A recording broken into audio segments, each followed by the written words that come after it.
सीवान भारत के बिहार राज्य में स्थित एक ऐतिहासिक शहर है। इसका एक समृद्ध इतिहास जो प्राचीन काल से चला आ रहा है। यह शहर दाहा नदी के तट पर स्थित है और अपने सांस्कृतिक और ऐतिहासिक महत्व के लिए जाना जाता है। सीवान संस्कृत शब्द सीशा मऊ से लिया गया है, जिसका अर्थ है शिव के तीर का स्थान। सीवान जिले का उल्लेख रामायण और महाभारत जैसे प्राचीन ग्रंथों में भी किया गया है, जो उस काल में भी इसके अस्तित्व का संकेत देता है। स्थानीय किंवदंतियों के अनुसार भगवान शिव ने यहाँ तीर चलाया था और उस घटना की स्मृति में इस भूमि का नाम धीरे धीरे सीवान पड़ गया।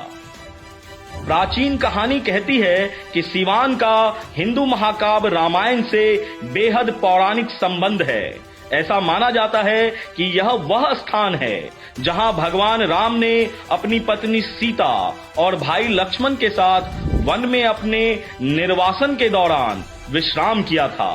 सीवान में भगवान राम को समर्पित एक मंदिर भी है। यह मंदिर भक्तों को बेहद आकर्षित करता है।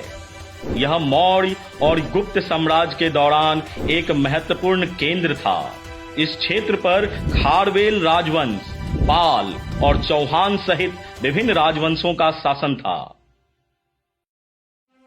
1857 के क्रांति में, जो कि एक बृहद तौर पर स्वतंत्रता आंदोलन से संबंध रखता है, उसमें सीवान ने एक अहम भूमिका निभाई।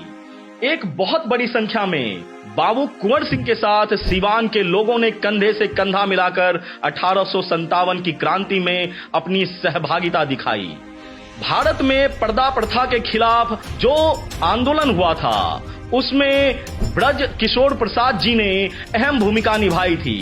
वो भी सीवान के ही रहने वाले थे और नॉन कोऑपरेटिव मूवमेंट में, जो कि महात्मा गांधी के द्वारा चलाया गया था 1920 में, उसमें ब्रज किशोर प्रसाद ने भी अहम भूमिका निभाई थी।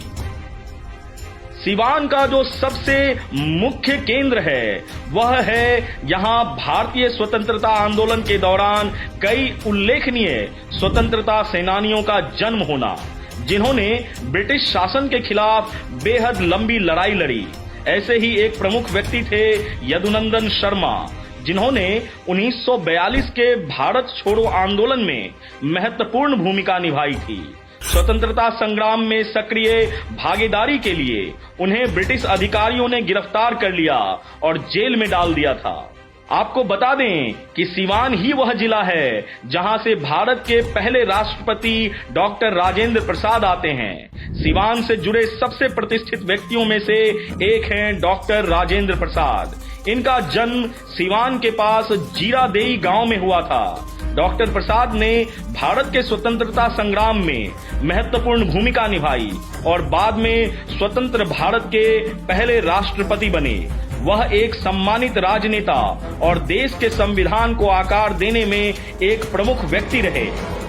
आधुनिक समय में सीवान को अगर देखें तो हाल के वर्षों में सीवान ने विभिन्न क्षेत्रों में प्रगति और विकास देखा है। बुनियादी ढांचा और कई उत्तम परियोजनाओं के कारण पड़ोसी शहरों के साथ सीवान की कनेक्टिविटी में लगातार सुधार हो रहा है और कृषि क्षेत्र में भी उल्लेखनीय प्रगति देखने को मिल रही है। सरकार ने यहाँ के निवासियों के लिए और जीवन की गुणवत्ता बढ़ाने के लिए शिक्षा, स्वास्थ्य और कई अन्य सुविधाओं को लेकर लघु उद्योग को बढ़ावा देने पर ध्यान केंद्रित किया है।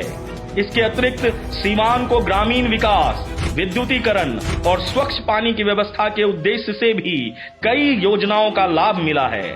शहर के ऐतिहासिक और सांस्कृतिक महत्व को उजागर करते हुए यह जिला अब पर्यटन को बढ़ावा देने का प्रयास कर रहा है।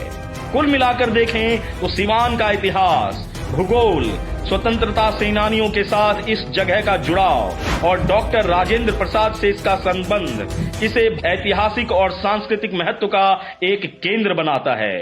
ऐसे ही एक और जिले की कहानी को लेकर हाजिर होगा मैं बिहार हूं।